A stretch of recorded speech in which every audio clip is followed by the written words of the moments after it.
نحمده ونصلي على رسوله الكريم اما بعد فاعوذ بالله من الشيطان الرجيم بسم الله الرحمن الرحيم قل سيروا في الأرض آمنت بالله صدق الله الرحيم إن الله وملائكته يصلون على النبي يا أيها الذين آمنوا صلوا عليه وسلموا تسليما اللهم صل على سيدنا ومولانا محمد وعلى آله وأصحابه أجمعين۔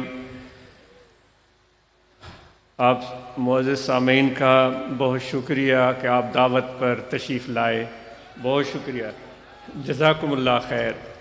آپ کے اس محبت اور اس شوق اور اس جذبے کو دیکھ کر بہت مسرت ہو رہی ہے اور فخر محسوس ہو رہا ہے۔ کیوں نہ ہم خطا کار اور گناہ گاروں کو فخر محسوس ہو، جب کہ اللہ تبارک و تعالی اپنے بندوں کو ایک جگہ جمع ہو کر بیٹھتے ہیں، مختلف شکل، صورت، زبان، آواز، ذات پات، اطراف و اکناف، اور صرف اللہ تعالیٰ کا ذکر کریں تو اللہ تعالیٰ فرماتا ہے میں اپنے ان بندوں پر فخر کرتا ہوں۔ جب ہمارا مالک، ہمارا خالق، محبوب رب العالمین اپنے ہم گناہ گاروں کے اس عمل پر جو آج ہم نے کیا ہے اس پر فخر محسوس کرے تو آج ہمیں بھی فخر ہے، آپ پر فخر ہے۔ اپنے وہ لوگ جو روزانہ کماتے ہیں اور روزانہ کھاتے ہیں، ان کے مقابلے میں جن کی آمدن زیادہ ہے، جو روزانہ کمانے والے لوگ ہیں، ان کی قربانی بہت زیادہ ہے۔ جن کی آمدن زیادہ ہے وہ تو مہینوں میں بیٹھے رہیں، سالوں میں بیٹھے رہیں تو ان کو کوئی تکلیف نہیں ہوگی، لیکن جو روزانہ کماتے ہیں، روزانہ کھاتے ہیں، کوئی رکشہ چلاتا ہے، کوئی تغاری اٹھاتا ہے، کوئی دیوار چنتا ہے، کوئی ہل چلاتا ہے، اور کوئی خاتون کپڑے سیتی ہے، یا کوئی کسی ہے، اور یقیناً اس قربانی کو اللہ جانتا ہے، اور اسی قربانی پر اللہ تعالیٰ فخر فرماتا۔ اے خواتین اور مرد، چھوٹا سا ایک سوال ہے، کبھی آپ لوگوں نے، آپ مرد حضرات اور خواتین نے کبھی سفر کیا ہے؟ سفر کیے ہوں گے، کسی ایک سفر کو یاد کریں اور اس سفر کے دوران پیش آنے والے کسی خاص واقعہ کو یاد کریں۔ خاتون ہو یا مرد ہو، امیر ہو یا غریب ہو، کوئی سفر کبھی بھی بچپن میں، جوانی میں یا بڑھاپے میں کوئی بھی ایک سفر کیا ہو جو یاد رہ گیا ہو، اور اس سفر کے دوران کوئی ایک واقعہ ہوا ہو جو آپ کو یاد رہ گیا ہو۔ ویسے بھی سفر علم حاصل کرنے کا ذریعہ ہوتا ہے کہ زمین میں سفر کریں، سیر و سیاحت کریں۔ تو آپ سے سوال کیا گیا، وہ کوشش کرے گا کہ کسی ایک سفر کو یاد کرتے ہیں، بھی اس کو بھی یاد کرتے ہیں، پھر ہم سوچتے ہیں، ہم غور کرتے ہیں کہ سفر کیسے کیا جائے۔ اللہ تعالیٰ کا حکم ہے، ہم دین کے نقطہ نظر سے یہ گفتگو کر رہے ہیں، قرآن مجید کی ہدایت میں یہ گفتگو کر رہے ہیں۔ تو جب خدا حکم دے رہا ہے کہ زمین میں سفر کرو، تو اس کے پیچھے کیا معنی ہو سکتی ہے؟ یقیناً آپ نے سفر کیا ہوگا، تو خدا کے حکم کی بجاوری کی ہے۔ اگر پہلے نہیں تو اب تو یہ چیز اگر آپ کو پہلے معلوم نہیں تھا، اب تو یہ معلوم ہو گیا کہ سفر کرنے کا حکم اللہ تعالیٰ کی طرف سے ہمیں مل رہا ہے۔ اگر غور و فکر ہم نہیں کریں گے سفر کے دوران پیش آنے والے واقعات پر، تو شاید جو سفر کا حکم ہو رہا ہے اس حکم کا مقصد پورا نہیں ہو سکے گا۔ وہ سفر تو ہوگا، حکم کی بجاوری بھی ہوگی، لیکن اس سفر کے پیچھے جو اللہ تعالیٰ کی حکمت ہے، جو خواہش ہے ہمارے لیے، وہ اس وقت پوری ہوگی جب ہم سفر کے دوران پیش آنے والے چیزوں کو آنکھ کھول کر دیکھیں اور پھر آنکھوں کے اوپر موجود اس دماغ کو ہم استعمال کریں اور پھر ان واقعات پر فکر کریں، سوچیں، اور پھر جو ہم سفر ہیں ان کے ساتھ بھی ہم کلام ہو اور ان کی وضاحت اور ان کی حکایت اور ان کے تجربے کو بھی سمجھنے کی کوشش کریں۔ کہتے ہیں کہ ایک شہر میں بادشاہ پہنچا۔ پرانے زمانے میں بادشاہ جب سفر کرتے تھے تو ان کے سفر کے بہت ہی زیادہ لوازمات ہوتے تھے، جو آج بھی ہوتے ہیں، لیکن اس وقت ان کے لوازمات اور طریقے آج کے وقت کے مقابلے میں مختلف ہوتے تھے۔ ان کا ایک لشکر اور سپاہ ان کے ساتھ ہوتا تھا۔ وہ گھوڑے پر بیٹھتے تو ہاتھی بھی ساتھ چلتے، اور ساتھ میں خدمتگار بھی چلتے، باورچی بھی چلتے، غلام بھی چلتے، ان کے فیملی ممبر بھی چلتے۔ تو یہ سارے لوازمات ہوتے تھے۔ کسی بھی علاقے میں اگر بادشاہ پہنچ جاتا تو پورے علاقے میں شہرت ہو جاتی تھی۔ تو اس علاقے میں بادشاہ پہنچا، ایسے علاقے میں جہاں پر ہاتھی نہیں ہوتا تھا، اور اتفاق سے وہ بادشاہ اپنا ہاتھی لے کر وہاں آ گیا، تو پورے علاقے میں شہرت ہو گئی دور دور تک کہ اس ہمارے خطے میں بادشاہ آیا ہے اور ہاتھی کے ساتھ آیا ہے۔ تو ہر طرف سے مخلوق خدا ہاتھی کو دیکھنے کے لیے گئی، اور یہ معمول ہے لوگوں کا، ان میں تجسس پیدا ہوتا ہے۔ تو جب سارے لوگ دور دور سے میلوں سفر کر کے، ہم ابھی سفر کی جس طرح بات کر رہے تھے، تو وہ میلوں سفر کر کے وہ منزلیں مارتے ہوئے کہیں رک کر آرام کرنے کے بعد پھر سفر کرتے ہوئے اس جگہ پہنچے جہاں پر ہاتھی تھا۔ ان سب لوگوں نے ہاتھی دیکھا۔ تو کسی ایک گاؤں میں کچھ اندھے بھی رہتے تھے، ان کو بھی جب یہ آواز ان کے کانوں تک پہنچی کہ دور کسی علاقے میں بادشاہ ہاتھی لے کر آیا ہے اور لوگ دور دور سے اس ہاتھی کو دیکھنے جا رہے ہیں، تو ان کے دل میں بھی خواہش پیدا ہوئی کہ ہمیں بھی ہاتھی دیکھنا چاہیے۔ تو وہ مشکل یا آسان ٹٹولتے پوچھتے پاچھتے، وہ سندھی میں بولتے ہیں کہ اندھو نے جب ارادہ کر لیا تھا کہ ہمیں ملتان جانا ہے، تو وہ اندھو نے بھی ملتان ڈھونڈ نکالا تھا۔ ایسے سمجھے سندھ سے گئے تھے ملتان، تو وہ بھی ہاتھی تک پہنچ گئے۔ انہوں نے اجازت مانگی، اس ہاتھی کو دیکھنا شروع کیا، اور چاروں نے ہاتھی کو دیکھا۔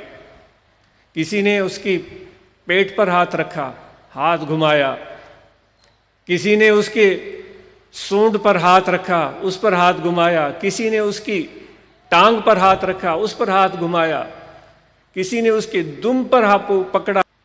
تو جب انہوں نے یہ ساری چیزیں دیکھ کر تسلی کی اور اپنے تئیں خوش ہوئے کہ ہم نے ہاتھی دیکھ لیا، تو گاؤں واپس چلے گئے۔ لوگ اکٹھے ہوئے، اور انہوں نے ان اندھوں سے پوچھا کہ آپ نے ہاتھی دیکھنے کا ارادہ کیا تھا سفر، وہ ہاتھی کیسا تھا؟ اب سوال کرنے والے آنکھوں والے تھے، سوال کا جواب دینے والے آنکھوں کے بغیر تھے۔ تو ان اندھوں میں سے ایک نے کہا کہ ہاں میں نے ہاتھی کو اچھی طرح دیکھا ہے، میں نے بالکل اس کو پہچان لیا ہے۔ اس اندھے کا ہاتھ ہاتھی کے پیٹ پر پڑا تھا، تو اس نے اس کے پیٹ پر ہاتھ گھمایا تھا، تو وہ کہنے لگا کہ ہاتھی بالکل دیوار کی طرح ہوتا ہے۔ اور کسی دوسرے اندھے کو بھی موقع دیا گیا، وہ اٹھ کر کھڑا ہوا، اس نے اس ہاتھی کے ٹانگ پر ہاتھ پھیرا تھا، تو اس نے ان کو جواب دیا کہ ہاں میں نے ہاتھی دیکھا ہے اور میں نے ہاتھی کو جان لیا ہے۔ یہ غلط کہہ رہا ہے، ہاتھی کو میں جانتا ہوں، وہ ہاتھی بالکل ایک ستون کی طرح ہے۔ تیسرے سے پوچھا گیا تو اس نے اٹھ کر جواب دیا، اس کا ہاتھ ہاتھی کے دم پر پہنچا تھا، تو اس نے کہا کہ نہیں ہاتھی بالکل رسی کی طرح ہے۔ کے بارے میں وہ نامکمل اور ادھوری تھی۔ اگر وہاں سے اٹھ کر وہ ایک دوسرے سے بات کرتے، گفتگو کرتے اور تذکرہ کرتے اور مدد کرتے اور سمجھنے کی کوشش کرتے، اور تو شاید وہ کسی حد تک آنکھ نہ ہونے کے باوجود بھی ہاتھی کو جان پاتے، لیکن کسی نے بھی دوسرے سے گفتگو نہیں کی اور دوسرے کی بتائی ہوئی تعریف کو بھی رد کر دیا کہ نہیں تم غلط کہتے ہو۔ تو دوستو، جب انسان کی نظر نہ ہو، فہم نہ ہو، عقل نہ ہو، سوچ استعمال نہ کرے، دماغ استعمال نہ کرے، تو کسی چیز پر پہنچ کر اس کو ٹٹولنے، ہاتھ گھمانے، دیکھنے کے بعد بھی اس کے تعارف سے محروم رہ جاتا ہے۔ اللہ تعالیٰ فرماتا ہے زمین میں نکلو اور جاؤ، اور پھر تم جو کچھ بھی دیکھتے ہو اس پر غور کرو، اور صرف غور ہی نہ کرو بلکہ تمہیں چاہیے کہ ایک دوسرے کے ساتھ اس کا بیان بھی کرو، کیونکہ ہر انسان کو اللہ تعالیٰ نے صلاحیتوں سے نوازا ہے۔ اور پھر جو بھی سچی بات آپ کے سامنے آئے، جو درست ہو، اس درست بات کو ماننے کے لیے بھی تیار ہو جاؤ، بجائے اس کے کہ میں اپنی رائے پر، اپنے خیال پر، اپنی سوچ پر پکا رہوں اور سچ ماننے کے لیے تیار نہ ہوں۔ مجھے چاہیے کہ اپنے دماغ کو کھلا رکھوں، اور جب میرے سامنے کوئی سچ بات بتائے، حق بات بتائے، تو میرے دل میں اتنا ظرف ہونا چاہیے، میرے اندر اتنا حوصلہ ہونا چاہیے، اتنی ہمت ہونی چاہیے کہ اس سچ کو تسلیم کرنے کے لیے تیار ہو جاؤں۔ اللہ تبارک، جس طرح حضور علیہ الصلوۃ والسلام نبوت کا پیغام لے کر آئے اور انہوں نے ہمیں بتایا کہ اللہ تعالیٰ ایک ہے، انہوں نے ہمیں بتایا کہ اللہ رحمان ہے، انہوں نے ہمیں بتایا کہ اللہ تعالیٰ رحیم ہے، انہوں نے ہمیں بتایا کہ اللہ تعالیٰ غفار الذنوب ہے، انہوں نے ہمیں بتایا کہ اللہ تبارک و تعالیٰ اپنے بندوں سے ماں سے بڑھ کر محبت کرتا ہے۔ حضور علیہ الصلوۃ والسلام نے ارشاد فرمایا کہ اللہ تبارک و تعالیٰ اپنے بندوں کی طرف ہر وقت متوجہ رہتا ہے۔ حضور علیہ الصلوۃ والسلام نے فرمایا کہ اللہ تعالیٰ چاہتا ہے کہ تم مجھ سے مانگو، فرماتا ہے کہ تم مجھ سے مانگو، اس چیز میں مت پڑو کہ میں تمہیں کیا دیتا ہوں کیا نہیں دیتا ہوں، تمہارا کام ہے کہ مجھ سے مانگو، اور پھر میں کیا دیتا ہوں وہ مجھ پر چھوڑ دو، کیونکہ میں حکیم ہوں، میں خبیر ہوں، میں علیم بذات الصدور ہوں، میں زیادہ جاننے والا ہوں، میں زیادہ باخبر ہوں۔ وہ کہتا ہے کہ جو تمہارے راز تمہارے دلوں میں چھپے ہوئے ہیں، ان رازوں سے بھی میں واقف ہوں۔ جو اس وقت تم کر رہے ہو وہ بھی مجھے پتا ہے، جو بعد میں تمہارے ساتھ ہو سکتا ہے اس کا بھی مجھے پتا ہے۔ تو تمہیں چاہیے کہ تم مجھ پر بھروسہ اور پھر میری ہدایت کی روشنی میں سفر کرو۔ میں نے آسمان بنائے ہیں تو ایسے ہی دیکھ کر سرسری سی نظر ڈال کر اس کو چھوڑ مت دو۔ میں نے زمین بنائی ہے، ایسے سرسری سی نظر ڈالی، ہوں ہاں کیا، واہ واہ کیا اور چلے گئے۔ اللہ تبارک و تعالیٰ فرماتا ہے کہ نہیں، یہ ادھورا کام ہوا۔ اللہ تبارک و تعالیٰ نے درخت پیدا کیے، جس طرح کہتے ہیں کہ علم نباتات، علم حیاتیات، علم فلکیات، علم کیمیا، یہ سارے علوم ہیں۔ جو راز میں نے درخت کے اندر چھپا کے رکھا ہے، کڑاکے کی دھوپ ہمارے سر پر پڑتی ہے اور پسینہ ہمارے جسم سے پانی کی طرح بہنے لگتا ہے، پھر درخت یاد آتا ہے اور پھر اس کے سائے میں جا کر بیٹھتے ہیں۔ اللہ تعالیٰ فرماتا ہے کہ یہ تو تمہاری مجبوری ہوئی، اس کیفیت سے پہلے میرے ان رازوں کو سمجھنے کی کوشش کرو کہ میں تمہارے لیے اس زمین میں جو بھی راز چھپا کر رکھے ہیں ان کو ٹٹول ٹٹول کر، ڈھونڈ ڈھونڈ کر ان کو سمجھنے کی کوشش کرو، ان رازوں کو پانے کی کوشش کرو تاکہ تمہارا سفر مکمل ہو۔ اگر تمہارے آنکھوں کے سامنے کوئی واقعہ ہوتا ہے، اس واقعے پر بھی تمہاری نظر ہو اور غور اور فکر اور توجہ۔ کہتے ہیں کہ ایک درویش کو شوق پیدا ہوا کہ میں سفر پر جاتا ہوں، اور وہ ایک جگہ پہنچا، اس نے کسی پرانے سے گھر میں پناہ لی جو ویران تھا، اس میں کوئی نہیں رہتا تھا۔ اس درخت کے اندر اس گھر کے اندر اس اجڑے ہوئے گھر کے اندر ایک درخت تھا، اس درخت کے سائے تلے بیٹھ گیا۔ کوئی بنی نوع بشر وہاں نہیں تھا، کچھ بھی نہیں تھا۔ اس کے خیال میں کہ میں یہاں سانس لیتا ہوں، پھر میں سفر آگے شروع کرتا ہوں۔ غور و فکر کی بات ہو رہی ہے، ایک تو وہ علمی حوالے سے ہو رہی ہے، دوسری روحانی حوالے سے بھی ہو رہی ہے کہ ان سب واقعات میں صرف ہمارے سائنسی علوم پوشیدہ نہیں ہوتے، بلکہ اس میں ہمارے روحانی طور پر بھی علوم پوشیدہ ہوتے ہیں جو ہمارے رہنمائی کا سبب بنتے ہیں۔ تو اس میں بیٹھ گئے اور وہاں انہوں نے دیکھا کہ کوئی سانپ آیا، ان کو دیکھا کہ وہ اندھا تھا اور وہ سانپ ادھر ادھر بھٹکنے لگا۔ اتنے میں کوئی چڑیا آئی، اس چڑیا کے منہ میں کوئی چھوٹا سا کیڑا مکوڑا تھا، اس سانپ کے قریب بیٹھی، سانپ نے اپنا منہ کھولا، اس کے منہ میں وہ کیڑا ڈالا اور وہ چلی گئی۔ پھر دوبارہ آئی، پھر کچھ اور کھانے کی چیز سانپ کے لیے لے کر آئی، پھر تیسری، پھر چوتھی۔ یہ درویش اس عمل کو بڑے غور سے دیکھتا رہا۔ اب اس نے اس سے کیا سبق اخذ کیا؟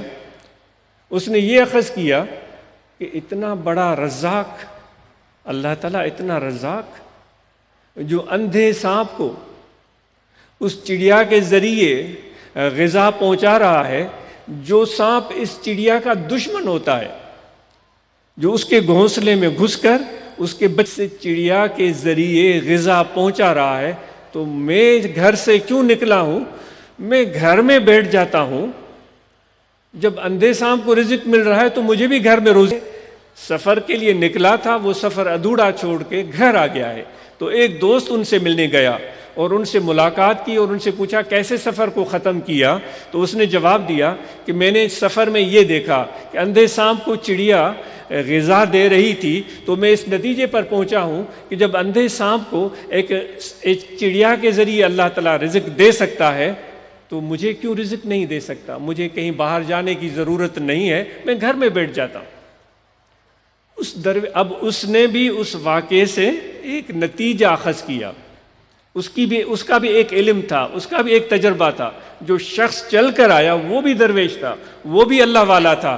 تو اس نے کہا کہ میرے بھائی، مجھے بڑا افسوس ہے کہ تم نے اس واقعے کو دیکھ کر سانپ بننا منظور کیا ہے، تم نے چڑیا بننے کا ارادہ نہیں کیا۔ یعنی کہ چڑیا اپنا پیٹ بھی بھر رہی تھی، لاچار اس چڑیا کے اوپر بھروسہ کر کے بیٹھا ہوا تھا۔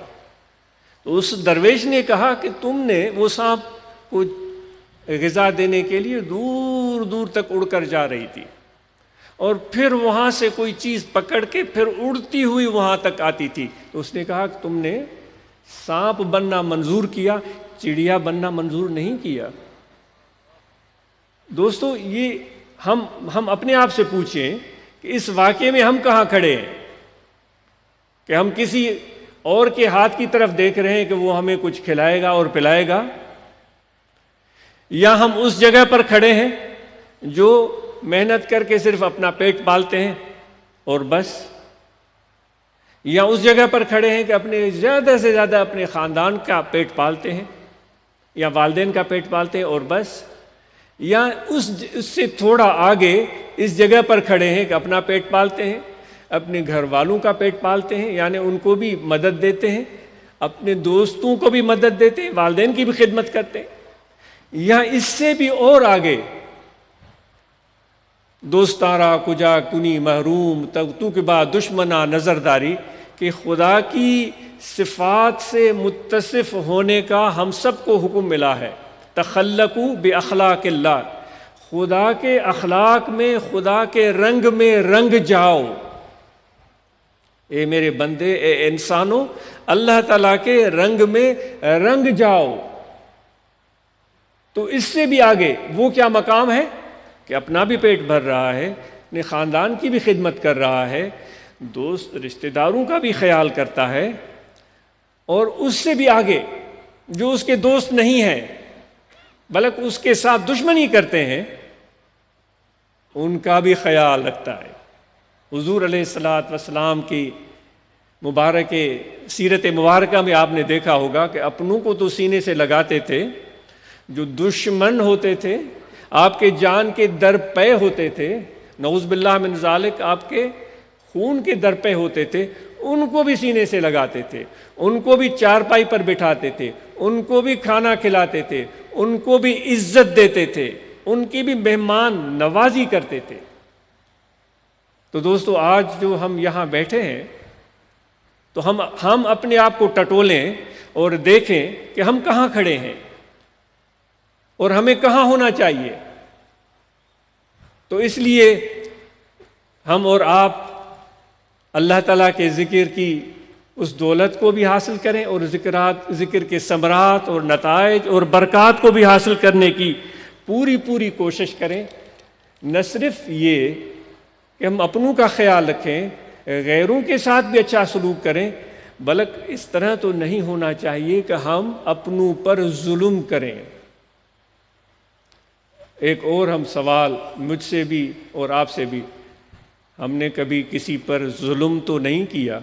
سب دوستوں سے سوال ہے، میں اپنے آپ سے سوال کرتا ہوں۔ تھوڑی دیر سوچیں، خواتین سے بھی، کہ ہم نے کبھی کسی پر ظلم تو نہیں کیا ہے؟ اس ظلم کیا ہوتا ہے؟ اس کی صورتحال کیا ہوتی ہے؟ کسی کو مار دینا، کسی کو پیٹ دینا، کسی کو بے عزت کرنا، کسی کو بے گھر کرنا، کسی کو ذلیل اور رسوا کرنا۔ آپ سمجھ رہے ہیں یہ چیزیں؟ یہ مردوں سے بھی سوال ہے، خواتین سے بھی سوال ہے۔ تو کیا کبھی ہم نے یہ ظلم تو نہیں کیا؟ اگر ظلم ہم نے کیا ہے تو یاد رکھیں، اللہ تعالیٰ فرماتا ہے کہ ظالموں کے گھات میں خود بیٹھا ہوا ہوں۔ وہ کب تک میرے اس انجام سے اور سزا سے اپنے آپ کو بچا سکتے ہیں؟ وہ ظالم اپنے انجام کو ضرور پہنچے گا۔ اگر ہم نے ظلم کیا ہے تو آج کی اس محفل میں یہ سب نے مجھ سمیت عزم کر کے اٹھنا ہے۔ مردوں نے عزم کرنا ہے، عورتوں نے عزم کرنا ہے، نوجوانوں نے عزم کرنا ہے، جو بڑی عمر کے بوڑھے انہوں نے عزم کرنا ہے، خصوصاً جو اپنے قبیلے، قوم اور اپنے کمیونٹی کے سربراہ ہیں، انہوں نے عزم کرنا ہے کہ ہم کبھی بھی کسی پر ظلم نہیں کریں گے۔ اگر یہ ارادہ اور یہ نیت آج ہم نے باندھ لی تو مجھے امید ہے، ذکر تو ہم کر رہے ہیں، ذکر کی دولت تو ہمیں ملی ہے، لیکن یہ عزم اور ارادہ پختہ کر لیا تو یہاں یہ سفر ہمارا کامیاب ہو جائے گا۔ کیونکہ اللہ تعالیٰ فرماتا ہے، میں بندے کی نیت کے قریب ہوتا ہوں۔ جب وہ عورتیں، جب وہ مرد، جب ہم سب یہ عزم کریں گے کہ ہم نے کسی پر ظلم نہیں کرنا، تو پھر اللہ تبارک و تعالیٰ کی توفیق، اس کی مدد ہمارے شامل حال ہو جائے گی۔ وہ جو فرشتے ہیں جو اللہ تعالیٰ نے مقرر کیے ہیں اپنے پیاروں کے لیے، جو ان کے راستوں کو آسان بناتے ہیں، جو ان کی مدد کرتے ہیں، جو ان کے لیے اچھے کلمات بولتے ہیں، جو ان کے لیے دعا کرتے ہیں، وہ فرشتے آپ کو اپنے جلوں میں لے لیں گے، اپنے گھیرے میں لے لیں گے۔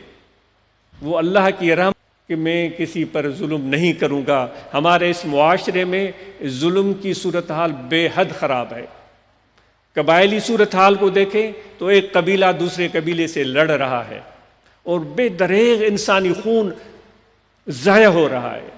کبھی رشتہ داریوں پر فساد پھیل گیا، کبھی زمین کے ٹکڑے پر لڑائی شروع ہو گئی، کبھی کسی معمولی وجہ سے کوئی جانور کسی کے کھیت میں گھس گیا، اس پر لڑائی شروع ہو گئی، اور پھر وہ سینکڑوں لوگ اس میں ملوث ہو گئے، اور پھر وہاں سے قتل و غارت گری شروع۔ آج میرے ذکر والے بھائیوں، میرے دوستوں، ہم وہ لوگ ہیں جو اپنے آپ کو ذکر والا بولتے ہیں۔ ہم نقش بندی ہیں، ہم محمدی ہیں، ہم حضور علیہ الصلاۃ والسلام کے ساتھ محبت اور ادب کا رشتہ رکھتے ہیں۔ ہمارے لیے ہم بہترین مثال ہمارے حضور علیہ الصلاۃ والسلام کی ہے۔ کبھی بھی ہتھاں حبیبن کدہ کو نہ دکھویو۔ بٹائی صاحب نے حضور علیہ الصلاۃ والسلام کی وصف بیان کی ہے کہ حضور کے وہ مبارک ہاتھ تھے، حضور علیہ الصلاۃ والسلام کے وہ مبارک ہاتھ تھے کہ ان ہاتھوں سے کبھی بھی کسی کو رنج نہیں پہنچا، کبھی بھی کسی کو تکلیف نہیں پہنچی۔ آج یہ عزم کر کے اٹھیں کہ آج کے بعد جو پہلے ظلم کیا ہے اس کی معافی مانگیں گے، اس کی تلافی کریں گے۔ اگر کسی کا مجھ پر قرض ہے تو میں دل و جان سے کوشش کروں گا، میں پوری محنت کروں گا کہ اس کا قرض ادا کر دوں۔ اگر کسی کی زمین پر میں نے قبضہ کیا ہے، آج کے بعد سب فقیروں یاد رکھو، اس کے بغیر آپ کو جانا نہیں ہے۔ میں نے کسی کے پلاٹ پر قبضہ کیا ہے، کسی کی زمین پر قبضہ کیا ہے، میں ارادہ کر کے اٹھوں گا کہ وہ پلاٹ، وہ زمین مجھ پر حرام ہے، جس کا حق ہے اس تک پہنچے گا۔ آپ چاہتے ہو کہ اللہ آپ پر فخر کرے؟ آپ چاہتے ہیں میرے آقا و مولا حضرت صلی اللہ علیہ وآلہ وسلم کی ذات آپ پر فخر کرے؟ آپ چاہتے ہیں جب قیامت کے دن ہم اور آپ اللہ تعالیٰ کے حضور میں حاضر ہوں تو اللہ تعالیٰ ہم پر خوشنودی کی نظر ڈالے، خوشنودی کی نظر ڈالے؟ آپ چاہتے ہو کہ حضور علیہ الصلاۃ والسلام جن کی دربار پر جانے کے لیے ہم سب تڑپتے ہیں، جن کی خدمت میں حاضری کے لیے ہم تڑپتے ہیں، کیا تم چاہتے ہو کہ جب تمہاری حاضری یہاں بھی حضور علیہ الصلاۃ والسلام کا جلوہ موجود ہے، آپ موجود ہیں؟ ہم ان سے دور نہیں ہیں، وہ ہم سے دور نہیں ہیں، وہ ہمارے دلوں میں ہیں، ہمارے دائیں ہیں، ہمارے بائیں ہیں، ہمارے ہر طرف حضور علیہ الصلاۃ والسلام کا جلوہ موجود ہے۔ اگر میرے بھائیوں، اگر عاشق رسول ہو اور چاہتے ہو کہ حضور علیہ الصلاۃ والسلام آپ کو اور ہمیں مسکرا کر دیکھیں، خوش ہو کر دیکھیں، اور ہمارے سر پر دست شفقت رکھیں اور کہہ دیں کہ یہ میرا امتی ہے، اور فرما دیں کہ ہم اس سے پیار کرتے ہیں، تو پھر عزم کر کے اٹھو کہ ظلم کبھی بھی نہیں کرو گے، اور کسی کا حق کسی نے ہڑپ کیا ہوا ہے تو یہاں سے جانے نہ پائے، اس سے پہلے پکا ارادہ کر لے کہ میں اس کا حق اس کو واپس کر دوں گا۔ یقین کریں، میرے حضور کی دعا، میرے آقا و مولا حضرت صلی اللہ علیہ وسلم کی دعا، ان سب فقیروں کی دعا ایسے رحمت کے اور رزق کے دروازے آپ کے لیے کھولے گی، ایسی جگہ سے اللہ تعالیٰ آپ کو عطا کرے گا کہ جہاں سے آپ کا گمان بھی نہیں ہے، اور آپ مالا مال ہو جاؤ گے۔ کیا آپ اور ہم سب اس چیز پر عزم کرتے ہیں کہ کسی پر ظلم نہیں کریں گے؟ اور خصوصی بات، کوئی عورتوں پر ظلم نہیں کرے گا، کوئی عورتوں پر ظلم نہیں کرے گا، اور کوئی بھی شخص کسی غریب اور مسکین کو حقارت کی نظر سے نہیں دیکھے گا۔ یاد رکھیں، حضور علیہ الصلوۃ والسلام کی خدمت میں سب لوگ آتے تھے، سب لوگ آتے تھے، ہر طبقے فکر کے لوگ آتے تھے، لیکن حضور علیہ الصلوۃ والسلام کی محبت اور پیار اور شفقت اور الفت جو زیادہ تھی وہ مسکینوں کے ساتھ تھی۔ جو مزدور پیشہ لوگ میرے دوست یہاں بیٹھے ہوئے ہیں، جو رکشہ چلاتے ہیں، جو ریڑیاں لگاتے ہیں، جو دیواریں چنتے ہیں، جو زمین میں ہل چلاتے ہیں، جو ٹریکٹر چلاتے ہیں، آپ کی اس محنت پر اتنا پیار آتا ہے کہ کاش کہ مجھے اتنا بڑا دل ملے، اتنا بڑا حوصلہ ملے، اتنی توفیق ملے کہ ان مزدوروں کے ہاتھوں کو میں چوموں، جن کی محنتوں سے آج ہمیں ہر طرف ہریالی نظر آتی ہے، خوشحالی نظر آتی ہے۔ امیر لوگ تو کرسی پر بیٹھے رہتے ہیں، ٹانگ پر ٹکا کے، کیا کرتے ہیں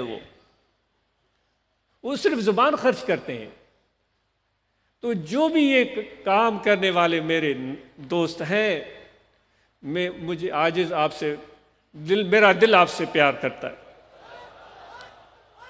اور انشاءاللہ آپ امیر ہو جائیں گے، مجھے یقین ہے، آپ خوشحال ہو جائیں گے، آپ کی تنگی کے دن ختم ہو جائیں گے، اور پھر ایسا رنگ چڑھے گا کہ آپ کے اوپر اللہ تعالیٰ کا رنگ چڑھے گا۔ وہ رنگ کا مزہ کیا ہوتا ہے؟ اس رنگ کا مزہ یہ ہوتا ہے کہ باہر سے وہ سیٹھ لوگ کہیں گے سبحان اللہ، اتنا بڑا امیر۔ اللہ تعالیٰ کے رنگ کی معنی کو آپ سمجھنے کی کوشش کریں۔ وہ ایسا رنگ ہوگا، لباس بھی ہو سکتا ہے، پگڑی بھی ہو سکتی ہے، کوئی چوغا بھی ہو سکتا ہے، کوئی اوور کوٹ بھی ہو سکتا ہے، کوئی قیمتی کپڑا بھی ہو سکتا ہے۔ وہ ایسا رنگ اس پر چڑھے گا کہ جو امیر لوگ ہیں وہ انگشت بدندہ ہوں گے، ہاں واہ بھائی یہ کیا کایا پلٹ ہو گئی۔ یقین کریں، مجھے تو یقین ہے آپ سب امیر بنیں گے، اور خدا کے رنگ کا اثر دیکھیں، لیکن ان کا دل جو ہے وہ مسکین ہوگا، ان کے دل میں نرمی ہوگی، ان کے دل میں محبت ہوگی، ان کے دل میں احساس اور درد ہوگا، اوروں کے لیے فکر ہوگی، وہ کسی کے پریشان ہونے پر وہ تڑپ جائیں گے، اور بے اختیار ان کی مدد کے لیے ان کے ہاتھ بڑھیں گے۔ یہ میرے نبی علیہ الصلوۃ والسلام کا کام تھا۔ جو دہاڑی دار، مزدور پیشہ، کام کرنے والے، آپ پر فخر ہے، آپ سے بہت محبت ہے، مجھے آپ اپنی دوستی میں قبول کر لیں۔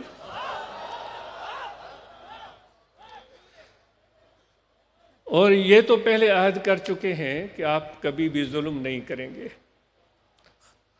کبھی کسی مجبور لاچار پر ظلم نہیں کریں گے، کبھی کسی عورت پر ظلم نہیں کریں گے۔ ہم پہلے ہی عزم کر چکے ہیں کہ بیٹوں کو بھی پڑھائیں گے اور بیٹیوں کو بھی پڑھائیں گے، اور پھر یہ بھی ہم عزم کر چکے ہیں کہ جو سفر کریں گے، کہیں جائیں گے، جو کچھ ہمارے دائیں ہو رہا ہے، بائیں رہا ہے، آنکھیں کھلی رکھیں گے اور باہوش رہیں گے۔ سلسلہ نقش بندیہ کے 7 اصول ہیں، ان میں ایک اصول ہوش در دم، کہ جو سانس لے، جو سانس باہر آئے، ہوش و حواس میں آئے، وہ دنیا کے نشے میں نہ ہو، وہ عیش و آرام کے نشے میں نہ ہو، وہ تکبر کے نشے میں نہ ہو، ذات پات قوم قبیلے کے نشے میں نہ ہو، وہ ایک انسان ہو جس کو اس کی ماں نے پیدا کیا ہے۔ ہم سب انسانوں کو ہماری ماؤں نے پیدا کیا ہے۔ کوئی بھی کتنا امیر ہو، کوئی آسمان سے نہیں ٹپکا۔ ہم پہلے آسمان سے آئے ہیں تو کوئی دنیا دار ہے تو وہ 7ویں آسمان سے آیا ہوگا، ہرگز نہیں۔ ہم سب کو ہماری ماؤں نے پیدا کیا ہے، اور ہم سب خدا کی نظر میں برابر ہیں۔ میرے نبی فرماتے کسی عربی کو عجمی پر فضیلت نہیں ہے، کسی گورے کو کالے پر، کسی کالے کو گورے پر فضیلت نہیں ہے۔ اللہ تعالیٰ کی نظر میں آپ سب برابر ہیں۔ محنت کریں، معاش کو مضبوط بنائیں، جو دیہاڑی دار ہیں، جو مزدور پیشہ ہیں، خوب محنت کریں، اور آئندہ آئیں تو آپ فخر سے بتائیں کہ الحمدللہ اللہ تعالیٰ نے رزق کے دروازے کھول دیے ہیں۔ پہلے میں رکشہ چلاتا تھا، اب میرے پاس کار ہے۔ میری دعا ہے کار کیا، اللہ تعالیٰ آپ کو ہوائی جہاز دے دے۔ آپ ہوائی جہازوں میں چڑھ کر سفر کی بات سے ہم نے شروعات کی تھی کہ سفر، پھر مثال کے طور پر آپ کو بتایا کہ ایک شخص نے سفر کیا، اندھو نے بھی سفر کیا، اس سفر میں انہوں نے جو کچھ دیکھا پھر ان کو اس پر کس طرح غور کیا وہ بھی چیز بتائی گئی۔ آج کے بعد آپ سب نے سفر کرنا ہے، کیونکہ یہ سنت رسول ہے اور اللہ تعالیٰ کا حکم ہے، اور وہ اس طرح سفر کرنا ہے، آنکھیں کھلی رکھنی ہے، دیکھنا ہے کہ جو بھی چاروں طرف ہو رہا ہے بے خبری والا سفر نہیں چاہیے، نشے والا سفر نہیں چاہیے۔ نقش بندی ہیں ہم، ہوش دردم، ہر سانس یہ ہوش دردم ہے۔ کوئی بھوکا ہے اس کو کھانا پیش کریں، آرام کے لیے کس کو چادر چاہیے تو اس کو دبائیں کہ اس کی تھکان دور ہو۔ کچھ بھی نہیں کر سکتے تو میٹھے بول بول دیں، کہ ماشاءاللہ کتنے خوبصورت لگ رہے ہیں آپ، یہ دو میٹھے بول جادوئی اثر کریں گے، وہ بوڑھا بھی جوان ہو جائے گا۔ تو یہ میرے نبی علیہ الصلوۃ والسلام کی تعلیم ہے۔ اللہ تعالیٰ فرماتا ہے میرے نبی کے اسوہ حسنہ کو اختیار کریں، اور یہی حضور علیہ الصلوۃ والسلام کا پیارا طریقہ ہے۔ تو آخر میں طریقے ذکر عرض کرتے ہیں، یہاں دل ہے، دل میں توجہ رکھیں۔ خواتین سے بھی گزارش ہے، پھر یہ دوبارہ ذکر جو آپ کو دیا ہے نا، یہ ایک بات، ذکر جو آپ کو دیا ہے اس کی قدر کریں، اس کو معمولی یقین کریں۔ جو ذکر کی دولت ملی ہے نا، ایسے سمجھے سلیمان علیہ السلام کے تخت پر بیٹھ گئے ہیں آپ۔ ان کی تو بڑی عظمت، وہ اللہ کے پیارے پیغمبر، تو وہ تخت پر جب بیٹھتے تھے تو کیا ہوتا تھا؟ تخت پر بیٹھ گئے تو ادھر سے لوگ انسان آ رہے ہیں، ادھر سے پرندے آ رہے ہیں، ادھر سے جانور آ رہے ہیں، ادھر سے درندے آ رہے ہیں، وہ سب سلیمان علیہ السلام کی طرف دیکھتے تھے، ہمارے لیے کیا حکم ہے؟ تخت پر بیٹھ گئے ہیں لیکن نیت ٹھیک کریں، اللہ تعالیٰ کا ذکر کریں، دیکھیں پھر دنیا ساری کی ساری آپ کی مدد میں کیسے مشغول ہو جاتی ہے۔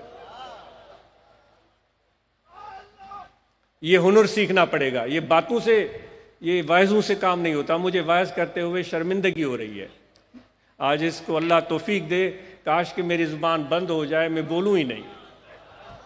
یہ باتوں کی ضرورت ہی نہ رہے، لیکن یہ ایک ہمارا کلچر بن گیا ہے جس کے ساتھ ہم چل رہے ہیں۔ مجھے آج اس کو یقین ہے آگے چل کر یہ کلچر تبدیل ہوگا، اس طرح لیکچر اور اس طرح تقریریں، زوردار بیان، ان کی آپ کو ضرورت ہی محسوس نہیں ہوگی۔ بس یار کے سینے سے لگیں گے، ہاتھ ملائیں گے، کام ہو جائے گا۔ کہاں کا وائس، کہاں کی تقریر، ایک نظر کا اشارہ ہوگا، دل کے دروازے کھل جائیں گے۔ وہ تقریر، وائس، لیکچر کی ضرورت ہی نہیں رہے گی۔ آپ اور ہم نے مل کر یہ تجربہ بھی کرنا ہے۔ یہ وہ علم ہے کہ جو بغیر کتابوں کے، بغیر مدرسوں کے، بغیر عالموں کے ملتا ہے، لیکن خوش قسمت ٹائم ہے، موقع ہے۔ اب دیکھیں کہ کس کا حوصلہ کتنا بڑا ہے، کس کا صبر کتنا بڑا ہے، کیا وہ اس چیز کو سمجھ پاتا ہے، یا وہ لکیر کا فقیر ہی بنے رہنا چاہتا ہے کہ لکیر کے پیچھے ہی چلنا ہے بس۔ تو امید ہے کہ آپ ذکر کریں گے، یہ دل ہے، اس دل میں توجہ رکھیں، کھڑے بیٹھے لیٹے سوئے جاگے، وضو ہو یا نہ ہو، سانس آتا جاتا رہے، توجہ دل میں رہے کہ دل ذکر کر رہا ہے، اللہ اللہ اللہ اللہ اللہ اللہ اللہ اللہ۔ کوئی شرط نہیں وضو ہو یا وضو نہ ہو، جسم پاک ہے یا نہیں، جسم کپڑے پاک ہو یا نہ ہو، کوئی شرط نہیں۔ ہر کیفیت میں، ہر سانس میں جب بھی یاد آئے بس توجہ دل کی طرف، اللہ اللہ اللہ۔ ہمارے مرشد کے مرشد پیر مٹھا سے فرماتے تھے فقیر و ذکر نہیں چلتا، فکر نہ کرو، بس مرشد کی طرف متوجہ ہو جاؤ اور حق مرشد کہو، ذکر شروع ہو جائے گا۔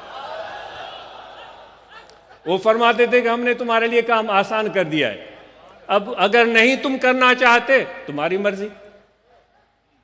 تو وہ صدیقی صفت ہے نا، وہ جب وہ حضور کو عرض کیا یا رسول اللہ صلی اللہ علیہ وسلم میں کیا کروں، وہ روایت ہے، انہوں نے عرض کیا یا رسول اللہ صلی اللہ علیہ وسلم میں گھر میں جاتا ہوں آپ نظر آتے ہیں، بازار میں جاتا ہوں آپ نظر آتے ہیں، شمال کو دیکھتا ہوں حضور کی ذات سامنے، جنوب کو دیکھتا ہوں حضور علیہ الصلوۃ والسلام کی ذات سامنے، مغرب کو دیکھتا ہوں حضور علیہ الصلوۃ والسلام کی ذات، مشرق کو دیکھتا ہوں سورج نظر نہیں آتا حضور علیہ الصلوۃ والسلام کی ذات۔ یا رسول اللہ صلی اللہ علیہ وسلم اوپر نیچے جہاں بھی دیکھوں آپ ہی، وہ ہم کرتے ہیں نا، جس طرف دیکھوں مجھے بس نظر آوے پیر پیر۔ تو حضور علیہ الصلوۃ والسلام یا رسول اللہ مجھ سے بے ادبی ہو جائے گی، کبھی تو مجھے وضو بھی نہیں ہوتا۔ ابو بکر تو کیوں پریشان ہے؟ یہ ایسی نعمت ہے، ایسی دولت ہے جو لاکھوں میں کسی ایک کو ملتی ہے، شکر کرو تو یہ نعمت مل گئی ہے۔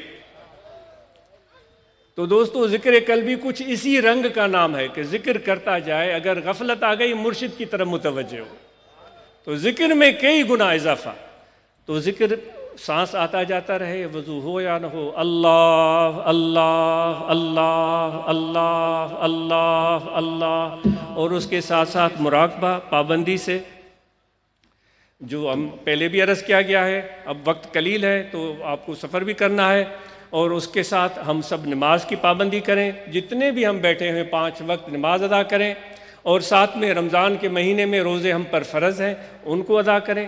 جو بیمار ہیں، جو سفر میں ہیں، ان کے لیے اللہ تعالیٰ نے گنجائش رکھی ہے تو اس کے مطابق عمل کر سکتے ہیں۔ جن پر زکوٰۃ واجب ہے وہ زکوٰۃ ادا کریں، جن پر حج فرض ہے وہ حج ادا کریں، اور دوستوں کو تاکید ہے اپنے بیٹے اور بیٹیوں کو تعلیم دلوائیں۔ دوستوں کو تاکید ہے جو کاروبار جنہوں نے نہیں شروع کیا ہے، فارغ گھر میں بیٹھے ہوئے ہیں، وہ کاروبار شروع کریں، چاہے ایک ریڑھا لگا کر اس پر فروٹ رکھیں، یا کسی دور دیہات میں جا کر سبزیاں خریدیں، اور چھوٹے سے کسی شہر میں آ کر وہ آلو، وہ گوبھی، وہ ٹنڈے، وہ شلغم، وہ پالک، وہ لہسن آ کر بیچے، بسم اللہ کریں، کام کو شروع کریں، اور اللہ تعالیٰ کہتا ہے صبر سے کام لیں، اللہ تعالیٰ آپ کو سب محتاجی سے آزاد کر دے گا۔ تو کاروبار ہمارا نعرہ ہے کہ ہم سب کاروبار کو ضرور شروع کریں گے، عاجز کے لیے بھی اور آپ کے لیے بھی۔ نوجوانوں کو تاکید ہے کہ علم کے ساتھ کوئی ہنر سیکھیں اور ہنر پر خوب محنت کریں، اور ہنر سیکھ کر ہمیں بتائیں نوجوان آ کر۔ اگلے سال یہاں کچھ دوست نوجوان اپنے نام لکھوائیں گے، یہ دوست نوٹ کر لیں کہ ہم نے ہنر سیکھا ہے، تو پھر وہ تعداد ان نوجوانوں کی بتائی جائے گی، یہاں اعلان ہوگا انشاءاللہ۔ تو اور لوگوں کو اس سے انسپائریشن ملے گی اور وہ بھی ہنر سیکھنے کے لیے تیار ہو جائیں گے۔ اور دوسری بات، ہمارا یہ معمول رہا ہے کہ خاندان سے محبت، ڈنر فیملی کے ساتھ، اور دوسری یہ بات ہماری رہی ہے کہ بچوں کو بولنے کا موقع، ہم بیٹھیں گے اور ان سے بات کریں گے، لیکن بچوں کو بولنے کا موقع دیں گے تاکہ ان کی بات سنیں، اور ان کو پیار اور محبت دیں اور شفقت دیں۔ اور ماحول کو بہتر بنانے کے لیے جو دوست درخت لگا رہے ہیں، وہ صرف درخت لگائیں ہی نہیں بلکہ درختوں کی حفاظت بھی کریں اور درختوں کو کامیاب کریں۔ اور اسی طرح دوستوں نے رات اعلان کیا تھا جو ضروریات یہاں کی ہیں، جس کے لیے وسائل چاہیے، تو یہ جو بھی ہم ہیں، جو بھی ہماری جماعت ہے، وہ مل جل کر اس مدارس کی، انہوں نے آپ کو بتایا ہوگا کہ مدرسے میں کتنے لوگ ہیں، کتنے بچے ہیں، کتنے استاد ہیں، اس ضروریات کو پورے کرنے کے لیے آپ کے تعاون کے لیے دوستوں نے رات اعلان کیا تھا۔ دل کھول کر اس میں عاجز بھی مدد کرے گا اور آپ بھی مدد کریں۔ تبلیغی وفود کو متحرک اور فعال بنائیں، ہاتھ سے آرام سے سفر کریں، ڈرائیور پر نظر رکھیں، جلد بازی نہیں، اور جب موٹر سائیکل پر جب کبھی سفر کریں ہیلمٹ پہنیں، ہیلمٹ کے بغیر سفر نہ کریں۔ خادمین نے بڑی ہمت سے کام لیا ہے، اور معذرت ہے، خادمات نے، خواتین نے بے شمار محنت کی ہے، اندر بڑی جذبے سے کام کیا ہے۔ ان کی طرف سے رپورٹیں آئیں کہ الحمدللہ لنگر کا ضیاع نہیں ہوا، لنگر کا نقصان ضائع ہوتا ہے نا، گرا دیتے ہیں، وہ بوٹیوں کے چکر میں چاول گرا دیتے ہیں، تو رپورٹ ملی کہ اس مرتبہ خواتین نے اس خامی پر قابو پایا ہے، اور خواتین نے یہ بھی کام کر کے دکھایا کہ وہ کچھ ان میں سے خواتین جب ان کو کہا گیا کہ بیٹھ جاؤ ٹولی بنا کر، تو وہ ٹولی بنا کر بیٹھ گئیں اور ان کو وہاں لنگر دیا گیا۔ جن خواتین نے ٹولی بنا کر اس مرتبہ نہیں بیٹھیں، آج اس کو امید ہے کہ وہ آئندہ سال وہ سب خواتین ٹولیاں بنا کر بیٹھیں گی اور وہیں ان کو لنگر پہنچے گا، جس طرح مرد حضرات باہر کام کرتے ہیں۔ سیکیورٹی والوں نے امید ہے بڑے عزم اور جذبے سے کام کیا ہوگا۔ ہم گورنمنٹ کی طرف سے بھیجی گئی انتظامیہ پولیس کے مشکور ہیں، ڈی ایس پی صاحب اور ایس ایچ او صاحب اور ان کے سب سپاہی، ہم آپ کے مشکور ہیں اور دعاگو ہیں، اور ترقیاں ہوں اور کامیابیاں ہوں، اور امید ہے کہ آپ نے پوری ذمہ داری سے اور دیانتداری سے یہاں فقیروں کی خدمت کی ہوگی۔ اللہ آپ کو اجر عظیم عطا فرمائے۔ آپ سب کا بہت شکریہ، جزاکم اللہ خیر۔